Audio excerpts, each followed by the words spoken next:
خلقنا ضيوفا في الحياة لأننا نزول ونمضي بين حين وآخر، وإن ظل فينا من تطاول عمره فلا بد يوما أن يوارى ويسفر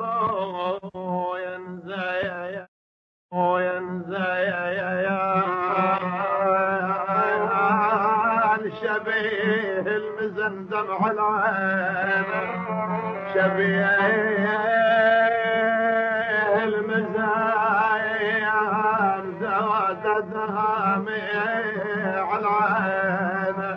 يا نزايا لو جسمي من النوايب صار ويلا